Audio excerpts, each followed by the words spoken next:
অনেক দিন ধরেই আমি আর পপি ভাবছিলাম মোমো খেতে যাব, কিন্তু আমাদের পড়ার চাপে টাইমই হচ্ছিল না যে কবে যাব। পপির টাইম হলেও আমার টাইম হচ্ছিল না, আর আমার টাইম হলে পপির টাইম হচ্ছিল না, এই হচ্ছিল। ফাইনালি আমাদের আজকে টাইম হয়েছে মোমো খেতে যাওয়ার, তো চলো যাওয়া যাক। আর জানো তো, এই রাস্তাগুলো আমাদের অনেক প্রিয় রাস্তা। এই রাস্তা দিয়ে আমরা আগে প্রত্যেক দিন হাঁটতাম, সাইকেল চালাতাম, আরও অনেক কিছু করতাম। এখন সাইকেল চালানো তো দূরের কথা, 5 মিনিট এক জায়গায় বসে আমরা কেউ গল্পই করতে পারি না ঠিক করে। আগেকার দিনগুলোই ভালো ছিল, সবাই কত এনজয় করতাম, খেলা করতাম, বাট এখন আর সেগুলো হয়ই না। কিন্তু আমি আর পপি কোনোদিনই আলাদা হই না, আমি আর পপি সবসময় একসাথেই থাকি।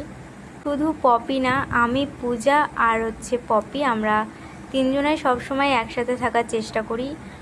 তো ছাড়ো এসব কথা, চলো মোমো খেতে যাওয়া যাক। আর জানো তো, এই আন্টিটা অনেক সুন্দর মোমো বানায়। দোকানটা ছোট দেখলে কী হবে, কিন্তু অনেক সুন্দর। তো গাইস, এখন আমরা মোমো নিয়ে বাড়িতে যাচ্ছি। এই দেখো আমাদের মোমো কেনা হয়ে গেছে। আর পপি অনেক ভয় পাচ্ছে, কারণ ওর বাবা ওকে আসতে দিচ্ছিল না। এখন পপির মুডটা সেই জন্য অফ, সেই জন্য এখনও কথা বলছে না। একটু আগে আমরা একবার এসেছিলাম, তখন পপি অনেক বকবক করছিল। চলো যাই।